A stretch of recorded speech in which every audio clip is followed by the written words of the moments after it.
Bapak Ibu Saudara, selamat pagi, salam damai bagi kita semua. Kembali bersama dengan saya Pendeta Lintang Anggraini di Pagi Menyapa. Berkat Allah senantiasa menyertai kehidupan kita, dan biarlah kita hayati berkat-berkat itu untuk kita jadikan hidup kita pun boleh menjadi berkat.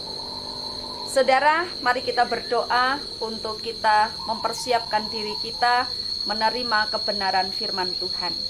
Kita berdoa. Pagi ini menghayati cinta kasih setia, karunia anugerah yang dari Tuhan, yang sudah menyertai kami dalam kehidupan kami sampai di bilangan waktu ini. Biarlah kami boleh menghayati syukur kami dengan perenungan firman Tuhan. Engkau berbicara atas kehidupan kami, supaya berkat-Mu yang boleh kami terima, menjadikan hidup kami menjadi berkat juga bagi orang lain. Oleh karena itu, menyiapkan mata hati pikiran kami tertuju pada kebenaran firman Tuhan. Bersabdalah ya Allah, kami siap untuk mendengarkan. Amin. Saudara, bacaan kita pagi hari ini diambil dari kitab Yesaya. Yesaya pasal yang ke-30 ayat yang ke-15. Yesaya pasal yang ke-30 ayat yang ke-15. Sebab beginilah firman Tuhan Allah yang Maha Kudus, Allah Israel. Dengan bertobat dan tinggal diam, kamu akan diselamatkan. Dalam tinggal tenang dan percaya terletak kekuatanmu. Yang berbahagia adalah setiap kita yang tahu apa yang menjadi firman Tuhan dan kita melakukannya. Amin. Bapak Ibu Saudara yang terkasih di dalam Tuhan, ada yang tidak bisa berenang. Saya bagian orang dalam kelompok orang yang tidak bisa berenang.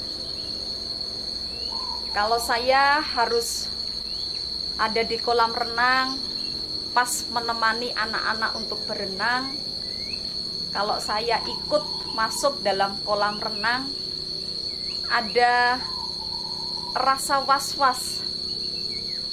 Karena memang saya takut dengan air kolam yang begitu banyak, karena memang saya tidak bisa berenang.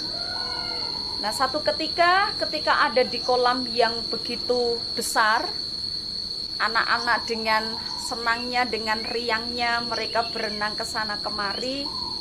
Saya memakai pelampung, tetapi masih juga ada ketakutan, takut untuk tenggelam, padahal sudah memakai pelampung. Nah, saudara, bagi orang seperti saya yang tidak bisa berenang, membayangkan kalau kemudian tercebur, pastilah kalang kabut.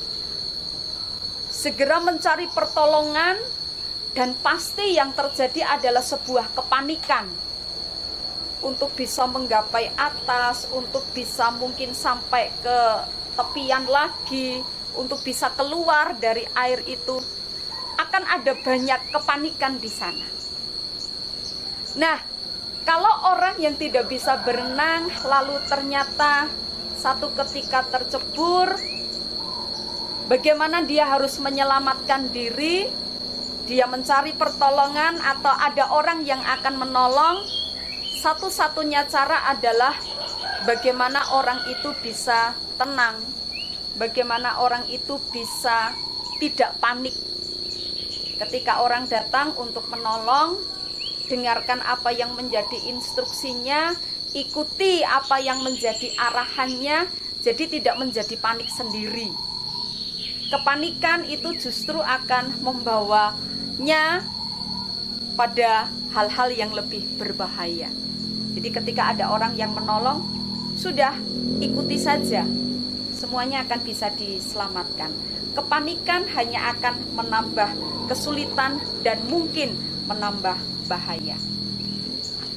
Nah, Bapak Ibu Saudara, perjalanan kehidupan kita kita pasti pernah mengalami peristiwa-peristiwa berat di dalam hidup ini. Nah, pada saat itulah kita ada dalam dua pilihan. Pilihan yang pertama, kita bereaksi.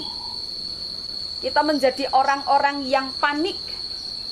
Nah, saking paniknya, bagaimana saya harus keluar dari persoalan ini, bagaimana saya bisa mengatasi persoalan ini dengan cepat. Orang kemudian berpikir dengan pendek. Jadi cepet begitu. Pokoknya piye carane harus sudah bisa keluar dari persoalan ini. Orang tidak bisa berpikir dengan jernih. Kalau saya memutuskan ini, kalau saya mengambil bagian ini, apa yang akan terjadi? Mungkin orang tidak akan berpikir panjang ke sana. Pokoknya piye carane lepas. Kepanikan itu justru akan membuat kita tidak bisa berpikir dengan tenang. Itu pilihan yang pertama. Pilihan yang kedua, kita merespon, tetapi bukan dengan kepanikan. Kita berhenti sejenak untuk kita menenangkan diri, untuk kita berdoa, memohon pertolongan Allah, dan mencari hikmat yang dari Allah. Jadi ada sesuatu yang datang dalam kehidupan kita, kita merespon dengan cara diam dulu sebentar, mengingat kembali apa yang terjadi. Mungkin kita bisa berefleksi apa yang salah di sana. Kalau saya harus mengambil keputusan yang baik apa? Kalau ada keputusan A, maka ada ndak dampaknya? Mungkin bagi diri kita, mungkin juga bagi keluarga kita, bagi orang lain. Segala sesuatu diperhitungkan dengan baik. Nah, Bapak Ibu Saudara yang terkasih di dalam Tuhan, pagi hari ini kita biasanya menyapa kehidupan kita. Ketika saat itu umat dalam kondisi kehidupan yang sulit dan mereka pun ada di dalam kepanikan mereka. Bahkan mereka mencoba untuk mencari pertolongan yang lain, tidak sabar untuk menantikan apa yang sesungguhnya dikehendaki oleh Tuhan. Itu kemudian Nabi Yesaya berbicara, beginilah firman Tuhan, dengan bertobat dan tinggal diam, kamu akan diselamatkan. Dalam tinggal tenang dan percaya terletak kekuatanmu.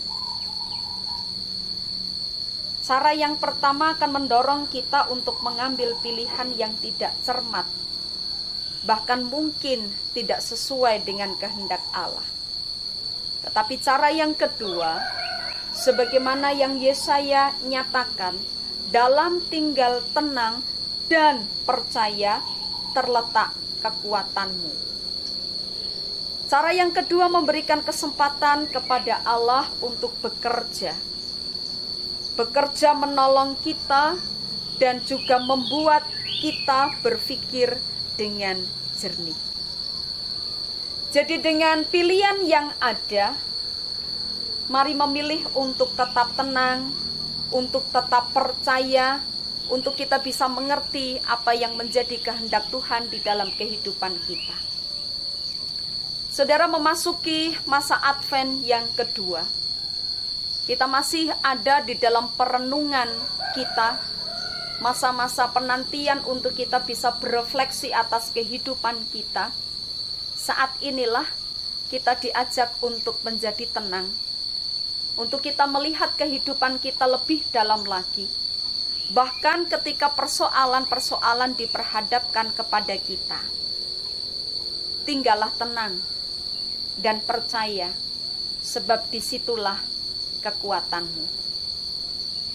Biarlah kita boleh menghayati masa Advent ini, ketika kita boleh menantikan pengharapan yang memberikan kepada kita sebuah kepastian dan jaminan bahwa bersama-sama dengan Allah kita mendapatkan kekuatan pun juga jalan keluar ketika kita ada di dalam persoalan kita. Tetaplah tenang, tetaplah percaya, kekuatan diberikan kepada kita karena kita memiliki pengharapan di dalam Kristus yang menjadi penebus kita. Selamat pagi dan Tuhan memberkati. Amin. Kita berdoa. Sapaan firman Tuhan pagi hari ini mengingatkan akan kehidupan kami ketika kami berhadapan dengan begitu banyak hal dalam kehidupan kami, untuk kami tetap tinggal tenang, bahkan tetap menjadi percaya kepada Allah, karena disitulah kami akan mendapatkan kekuatan. Biarlah ini sungguh terpartir dalam kehidupan kami. Firman-Mu akan mengokohkan kehidupan kami, bahkan memasuki masa-masa refleksi diri. Kami tetap mempercayakan kehidupan kami di dalam Tuhan dan bersama-sama dengan Tuhan. Terima kasih untuk pagi hari ini. Kami akan melanjutkan tugas karya yang Tuhan percayakan kepada kami. Dengan tetap tenang dan percaya, kami memiliki kekuatan. Di dalam Kristus kami berdoa. Amin. Saudara, kasih karunia Tuhan dan kasih karunia Allah di dalam persekutuan Roh Kudus biarlah senantiasa menyertai perjalanan kehidupan kita. Amin.